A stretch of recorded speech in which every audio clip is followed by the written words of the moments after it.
eBay is making a huge change to how they attribute promoted ad sales, and it's a terrible change for sellers.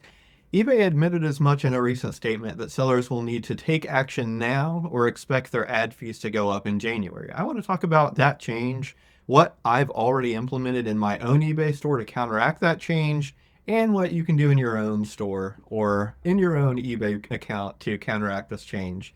So on the screen right now is an article from e-commerce bites, and I would highly recommend subscribing to their email newsletter if you don't already, or at least visiting their website regularly to see what's going on in the e-commerce world. But they published an article recently about the changes that eBay is making to ad fees, and you can see the title of this article is eBay to rake in more ad fees at sellers' expense, which is exactly what's happening.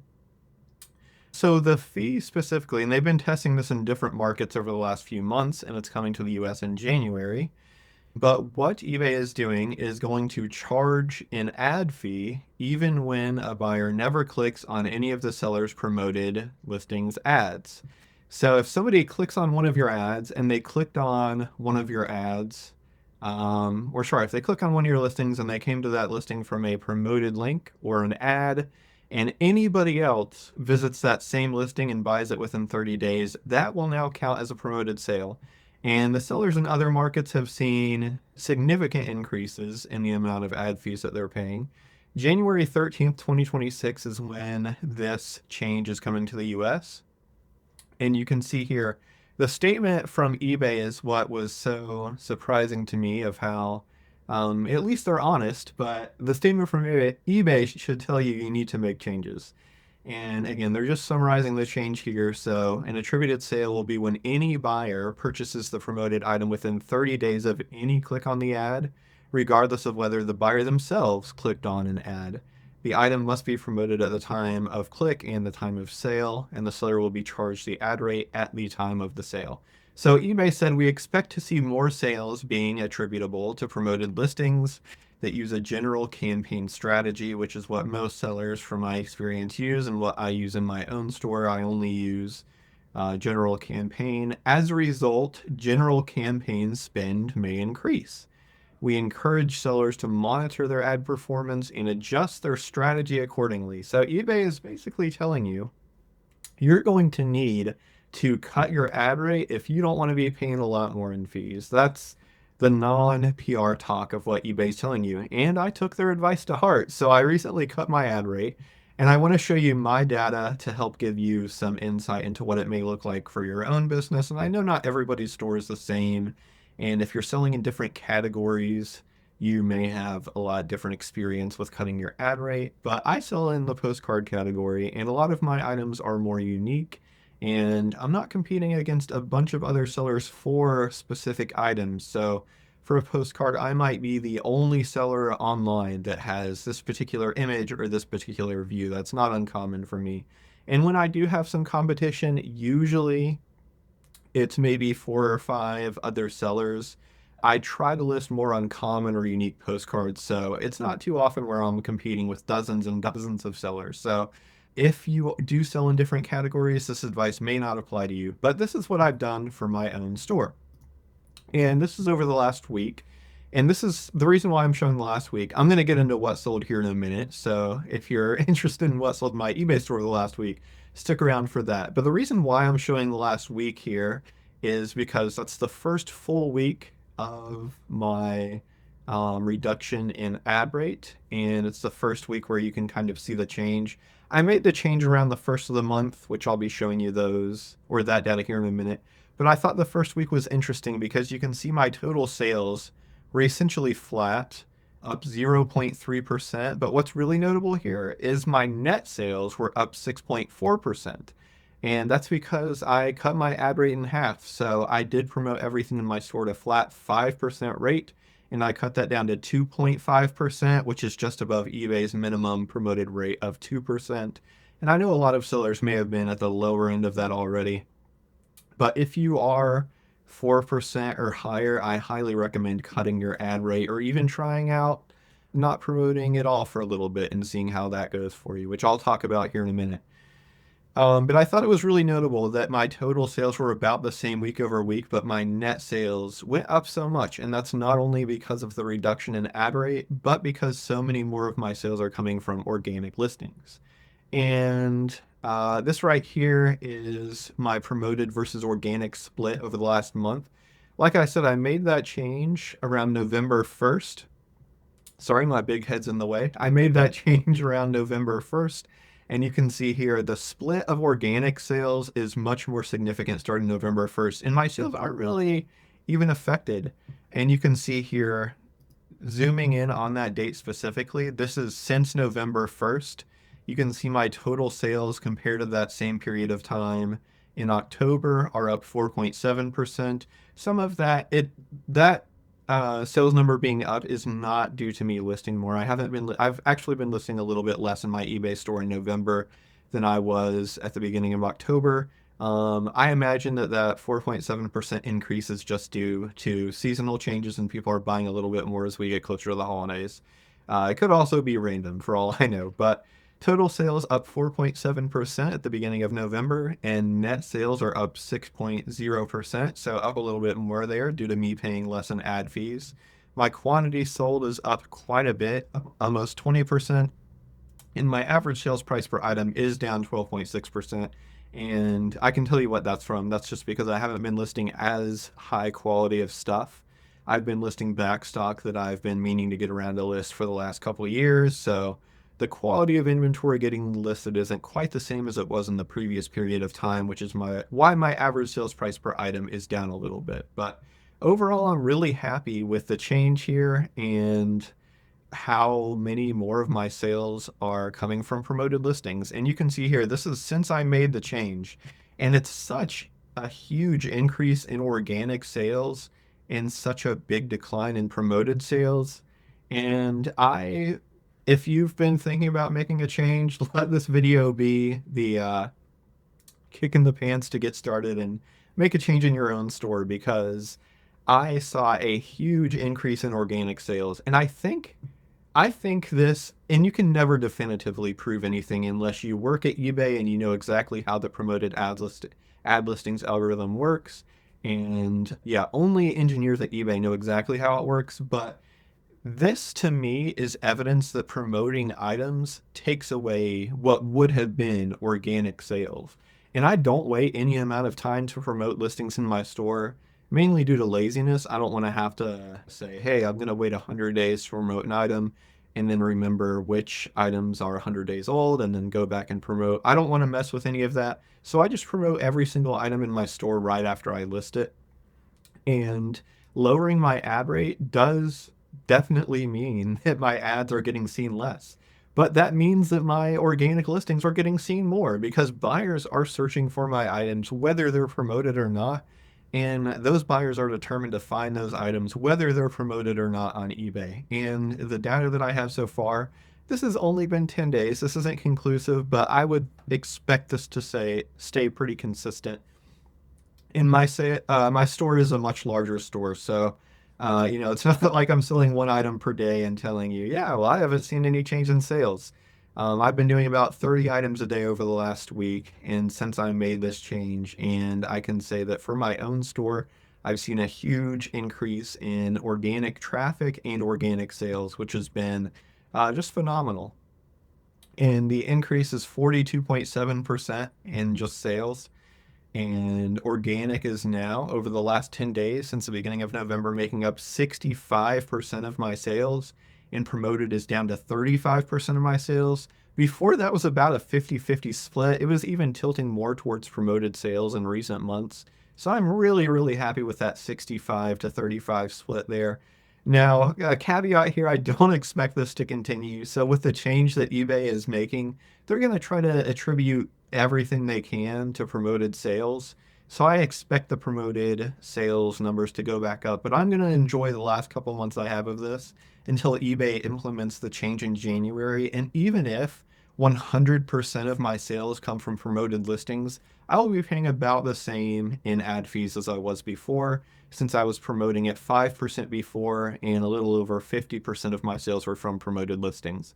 So this change in no way will make me pay more in ad fees, which is what eBay wants.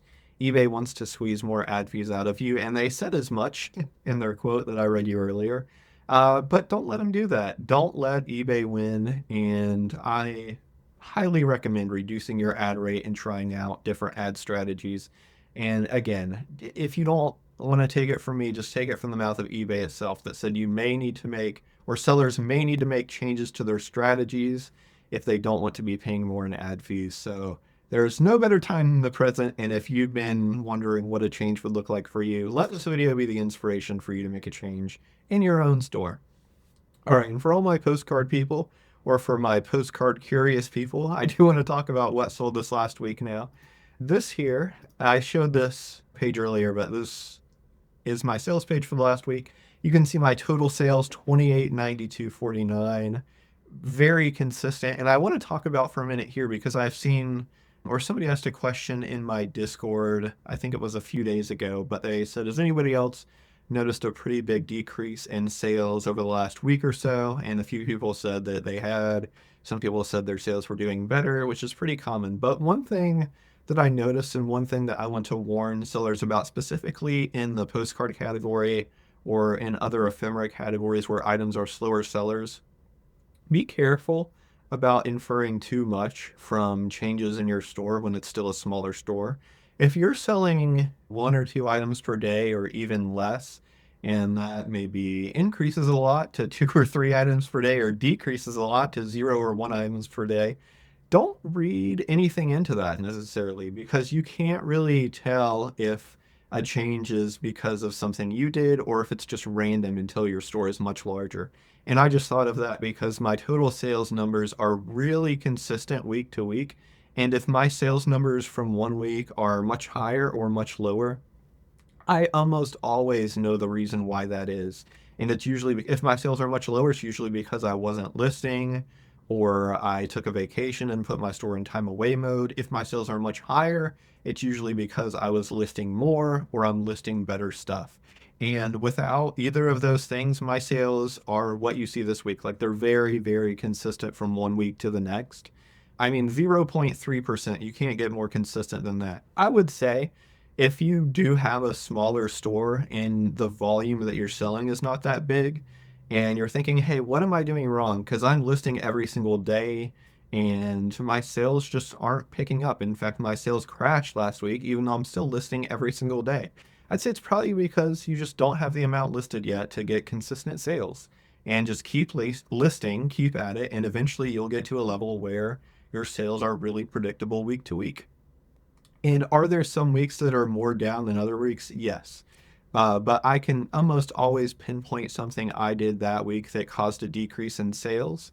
And if I can't, what I'll do is go to eBay product research and look at overall sales in the postcard category and see how other sellers are doing.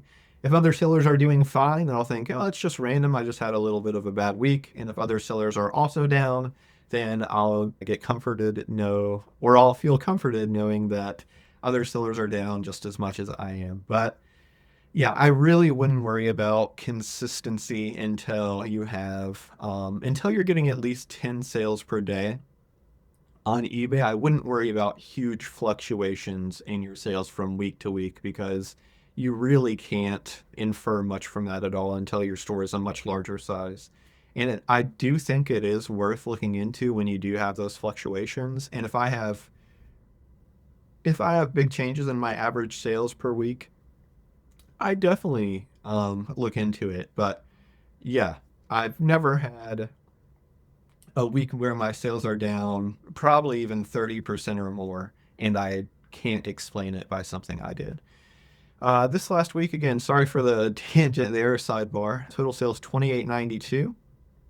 Like I mentioned earlier, even though total sales were only up 0.3%, net sales were up 6.4% due to my change in ad fees and increase in organic sales. Quantity sold was up a lot, which I didn't really like.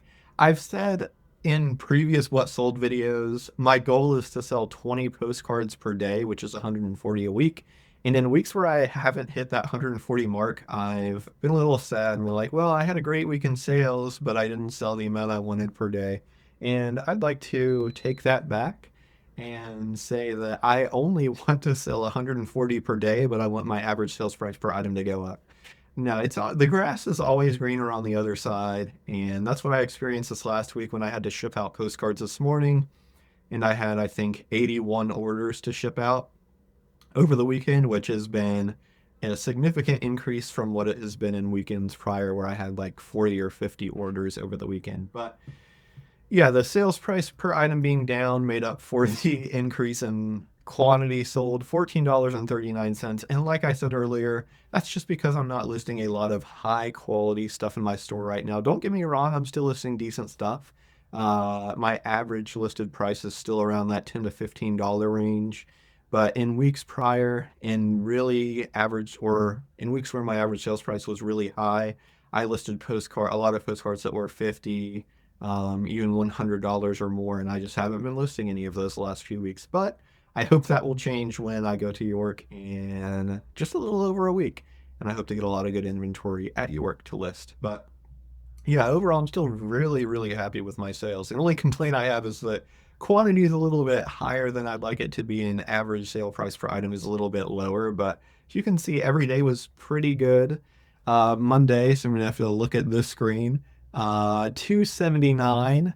Tuesday sales were up a lot. Did almost $700 in sales Tuesday. Wednesday 308. Thursday 381. Friday 417.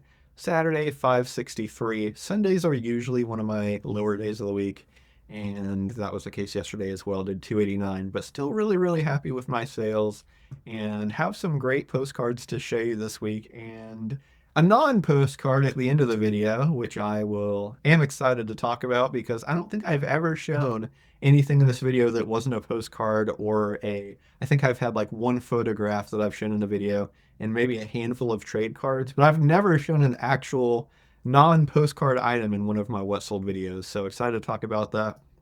This one is my lowest sale ever.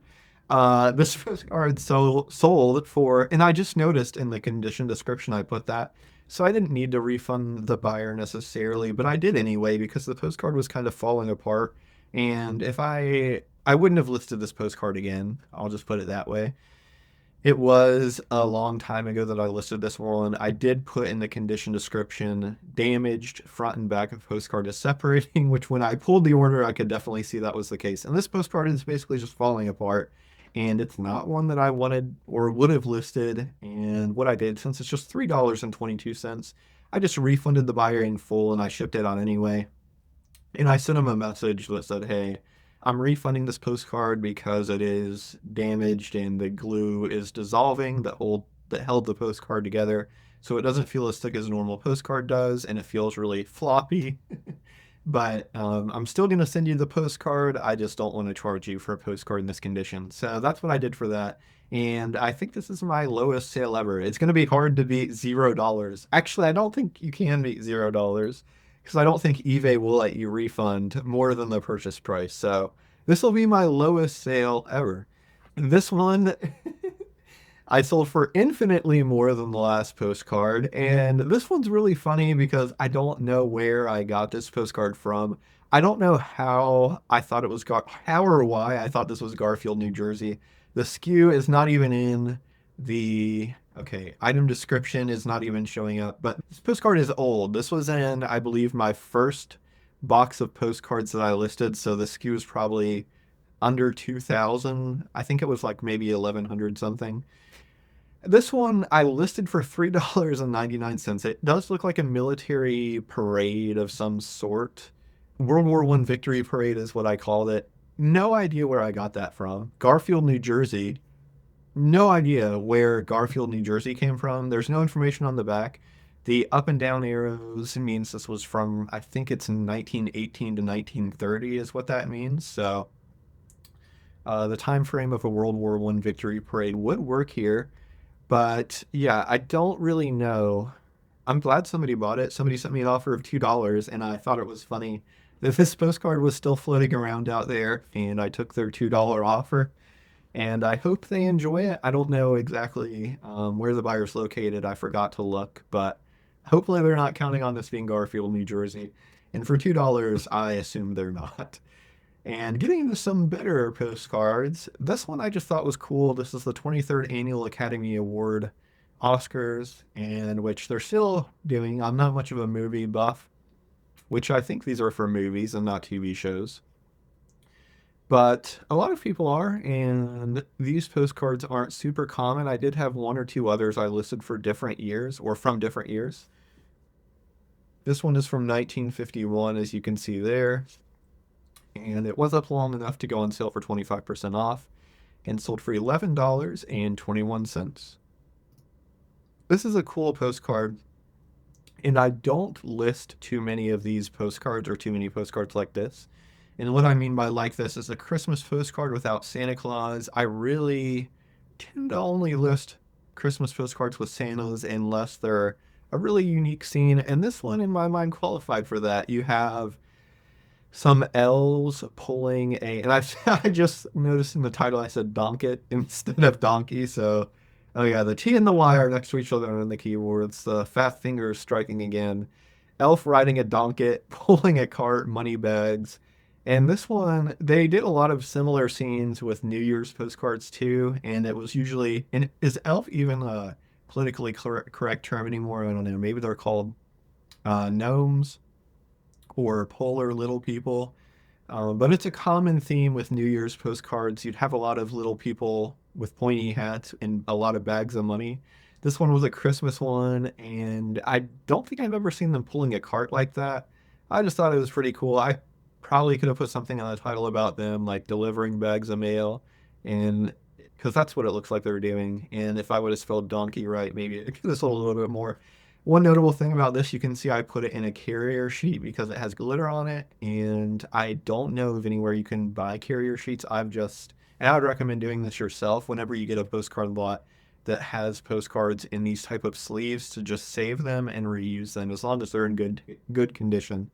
Save them and reuse them for scanning future postcards to protect your scanner, because if you run glitter postcards through your scanner, all it takes is one for it to scratch your scanner and for a line to show up on every single scan. It might not happen the first time, but if you're unlucky, it will. And I want to protect my scanner, so any of them that have glitter, I just put in one of these so it can't damage my scanner. This is one that I should have took best offer off of, and I have been doing that recently with a lot of my postcards that I know are priced pretty accurately. And this one, the last it sold for, I think, was $15. And I could have priced it at $17.95. I just priced it at $14.95. But I should have taken off offers. This is a nice early steamship, Hamburg America line. The ship is called the Imperator, and it was a fairly uncommon card. I don't think there were any of them listed when I listed this card, and it sold for around 15 bucks, which is what I priced it at and what mine sold for. This is a nice Cleveland, Ohio postcard, and I have one that I'm listing from Chicago. I'll be listing it tomorrow, and I think it will sell pretty quickly. I could be wrong. I could always be wrong, but I look out for uncommon views from bigger cities, and don't sleep on postcards from huge towns. Postcards from Cleveland overall, if there's more common views from Cleveland, of course. There's postcards that sell for $1 to $2, and dealers have in their quarter or 50-cent boxes. There's just a ton of those postcards. But uncommon postcards from big towns still sell really, really well. And I thought this was a really nice view. It's a high quality printing, nice sepia tone of the U.S. Life Saving Station in Cleveland, Ohio. I would assume this was on Lake Erie, but I don't know for sure. It doesn't say exactly where this was located in Cleveland, but I listed it for $19.95. It was on sale for 25% off, so somebody bought it for $14.96. And this one, again, a good example of a card from a big town with a lot of common postcards. And you just have to really, there's no secret to identifying which postcards from a bigger town are less common, other than just looking at thousands and thousands, really tens and hundreds of thousands of different postcards and seeing the same card over and over again. Once you do that, then some stick out in your mind, and you'll see a card from Las Vegas, or you'll see a card from Cleveland, and you'll think, huh, I don't think I've ever seen that card before. And then you'll pull it to list it, which is what happened with this card in the last one. But this was a really nice linen of Hotel Flamingo, which I'm sure was, or I don't know for sure actually. I feel like I've heard of Hotel Flamingo in Las Vegas before, and I feel like that was a really popular hotel and casino, but I don't know for certain. So this could have been a little bit smaller hotel casino, but I think it was one of the more popular ones.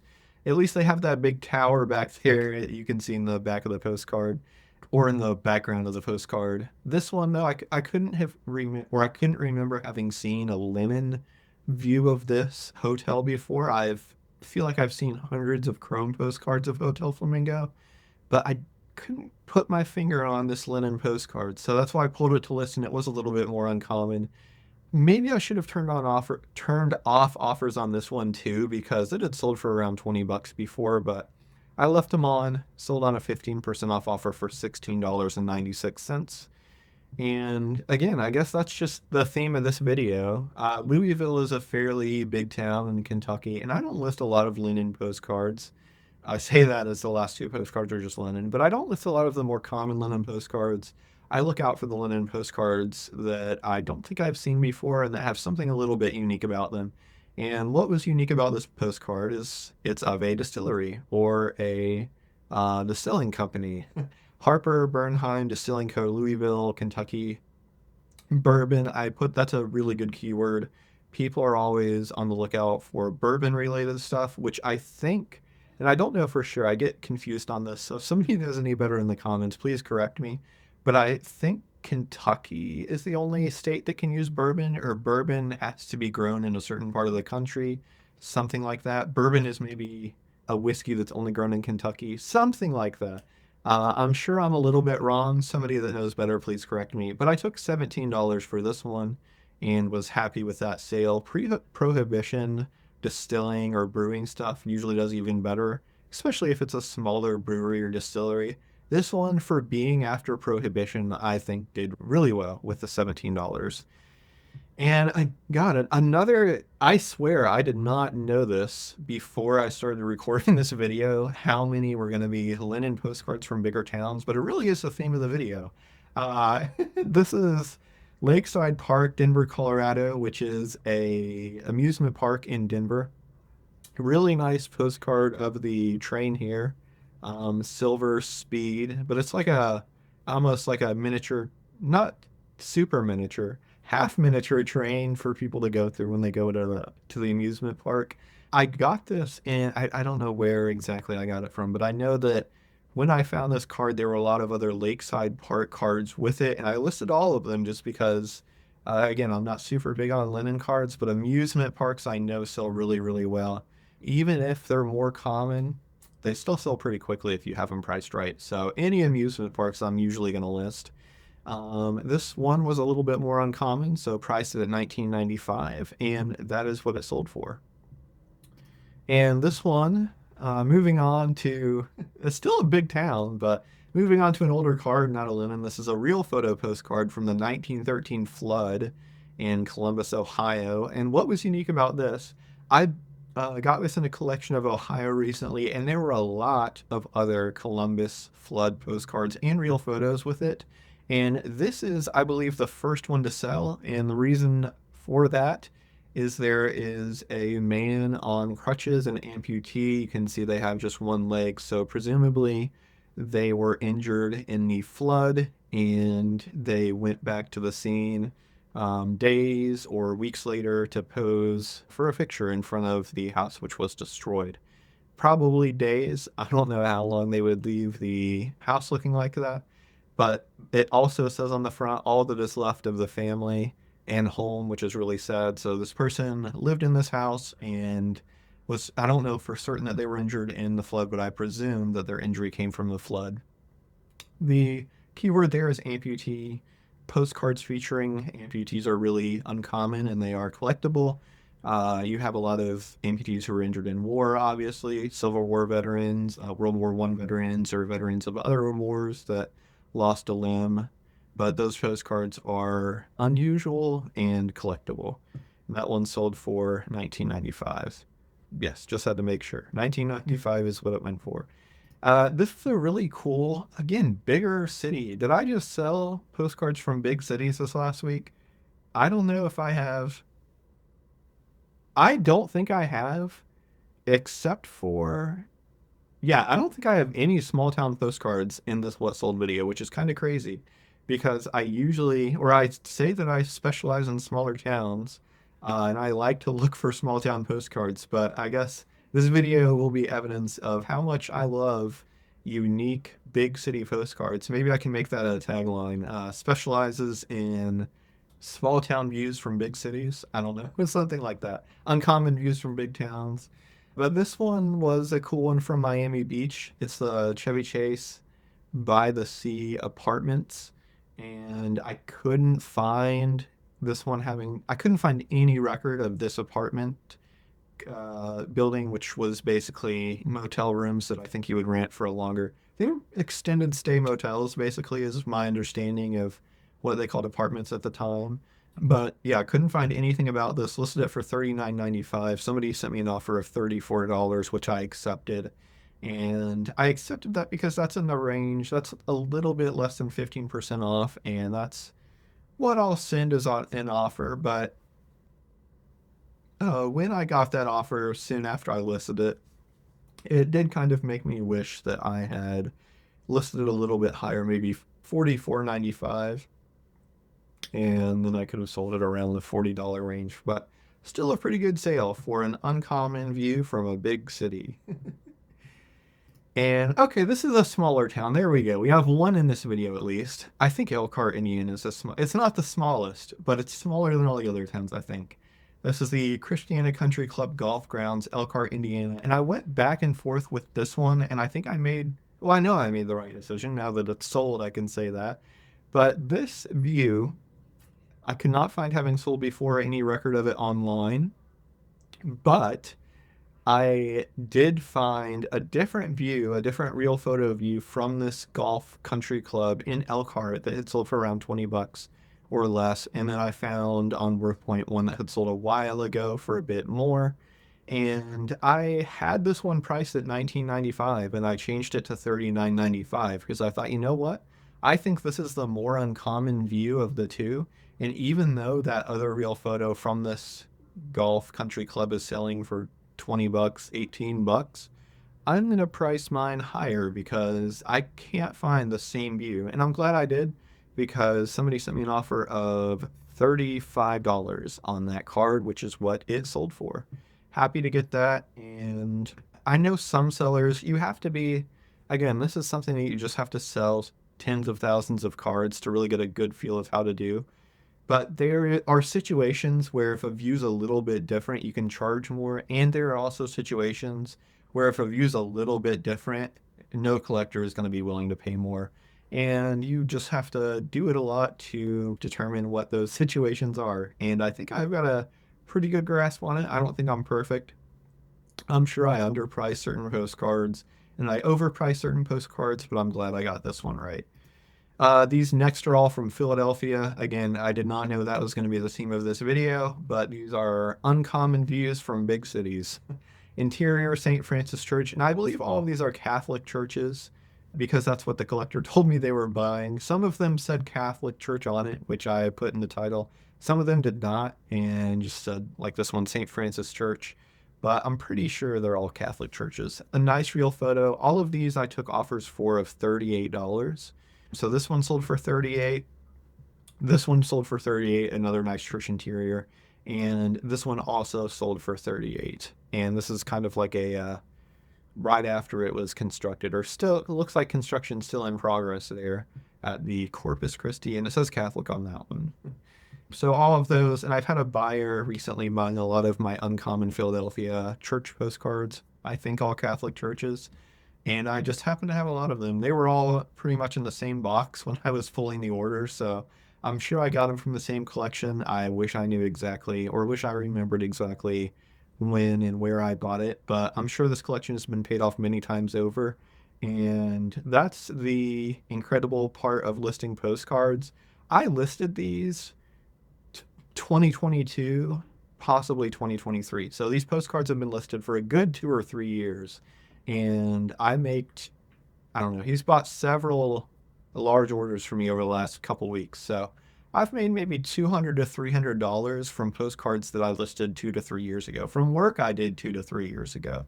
And these, are just a good example because they were all together in one box. But that happens every single week. I make good money with postcards that I listed years and years ago. And that's really what you have to do to make money selling postcards. You can't rely on your current postcard listings providing income. That's just not really how it works, unless you want to rely on low dollar auctions to make money. But how you're going to make money selling postcards is the postcards you've had listed for years and years that the buys have already been paid off many times over. That's going to be how you make your money selling postcards. This was my highest priced selling postcard of the week. Not my highest dollar sale of the week, which is not a postcard, which I'll talk about in a minute. But this is one again. What did I say? Uncommon view from a big city. This is Merkel and Pleager. I'm sure I absolutely butchered those two names. Furriers, not to be confused with the more modern day furries. Furriers. I'm sure I'm saying that. Somebody, an English teacher watching this right now, is having a stroke. But the furriers, not to be confused with the more modern day furries, sold animal furs to people that, for bags or coats and stuff like that. Really nice interior. I do remember where I got this one. I bought a collection of Michigan. It was mainly Michigan, some other states, but the bulk of it was Michigan, and the collector just loved interiors. And there were a lot of great postcards. And again, this one is a great example. I think I bought this one last year sometime, and it's already been paid off several times over. But just that money that you're making from work that you've done in years past is so powerful when it comes to selling postcards and other long tail stuff on eBay. But in this video, I'm talking about postcards and GoPros, which is my highest selling item of the week. I did sell a video game system a couple months ago, but I don't think I put it in a What Sold video. Maybe I did and I'm just forgetting, but I think this is the first non-postcard item, non-paper item that I'm putting in a What Sold video. Like it says, I sold it for $162. I listed it for $180, and then I kind of love how quick non-postcard stuff sells on eBay. And I'm a much different seller when it comes to non-postcard stuff. I don't sell them very often at all. But when I have something like this, and I did a decent amount of research. I looked up the 90-day sell-through rate. I think it was something like 15%, which might not sound crazy, but it's way higher than postcards. And with something that has a sell-through rate like that, it basically means if you price it well, you can sell it really quickly. And I prefer selling things like this really quickly instead of pricing it higher and waiting for a buyer to come along and buy it at full price. That might sound crazy to you because I sell postcards and those take years and years to sell, some of them at least. Some of them sell really quickly, but I think that's how I price postcards too. And I have a lot of postcards that sell really quickly. And whenever it's possible with postcards, I would rather have the quick sale than the slow burn. And maybe somebody comes along one day and buys it at this price. And I will price my postcards, at least I try to do it nowadays, to give it a good price that a collector will be interested in buying it at that price and not have them wait for a discount or wait to get sent an offer or anything like that. All that to say, I priced this to sell. I priced it at 180. When I checked it in like a couple hours, because I wanted to get rid of it. Part of the reason why I want stuff like this to sell that quickly is I don't want to put it on a shelf somewhere and forget about it. And in like a couple months, somebody buys a GoPro and I'm like, what the hell is this? I'm not selling, where did this come from? So I just want to like get it out. It's already enough of a pain in the ass to take pictures of it, and I don't want it taking up any space or anything like that. So 180 is about the going rate for the GoPros without all of the accessories. And that's what I priced mine at. And yeah, got 4 watchers within a couple hours, sent a 10% offer immediately to those 4 watchers. And then a couple hours later, one of the watchers took me up on that and bought it for $162. This was a bundle I got at Costco. I think it was last year. Yeah, I think it was last year. But it had a little, as you can see in the picture there, a little tripod, a couple different mount thingies, an extra battery, and then that headband thing on the left I bought separately. And I did use it to make one video, but the reason why I sold this is because I bought a different camera for York. I bought a little stand too, which is actually what I'm recording this video on. That was really cool actually. I bought a stand for my phone to record, and I bought a little body camera to record in New York. The phone stand thing is incredible. I did not realize how far technology had gone. And actually, I'll just show you around my office to show you, why not? To show you how incredible this technology is. This is a gimbal phone mount thing. Let me just make myself big again, and I will pick you up. And I'm not, well, actually, I will be able to tell what's on. So this is my office. I'm not going to give you a huge overview there. But yeah, you can see how smooth the video quality is now. It's because it's on this crazy gimbal. And I'm holding this. If I had known this technology was so good, I would have bought one of these very, very long time ago. But yeah, this is what I got, or part of what I got to record in York. Let me just put you back down. And there we go. Get it nice and steady there. That's part of what I bought to record in York. The other one is a little body camera. I'm really excited to record what's going on in York and put it out there. So I'll be making those. York is next week, next Thursday is when I'm leaving. Next Friday and Saturday is when the show is. And if you're in the area, highly recommend coming out and going to the show. It's supposed to be the biggest one in the United States, which I think it is the biggest one in the United States. If there was any bigger one, I think I would know of it. But yeah, it's going to be a great show. I'm going to record some videos. And what I plan to do is just do a little overview with the gimbal thing. And then with the body camera, I'm not going to have it recording the whole time. It doesn't have the battery to be recording the whole time anyway. But if I get if I'm at a nice table and going through some nice cards, I might just put it on. Not a headlamp this time, thankfully. It's like a little strap on it's like a necklace and it clicks on with a magnet. But yeah, hope to record a lot in New York. Hope to see you there if you're in the area. So let me know if you watch my videos. I did have a few people come up to me at the Georgia show and said they watched or heard of me from my YouTube video. So that was neat.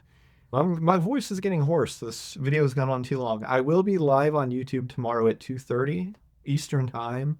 Last week we had some sewer issues, so I'll be giving an update on our sewer. So yeah, must watch YouTube tomorrow at 2:30. Gonna be live. I didn't think of a great way to close the video, so I'll just say I hope your sales are good and I hope you cut your ad rate and don't put more money in eBay's pocket. Have a good one.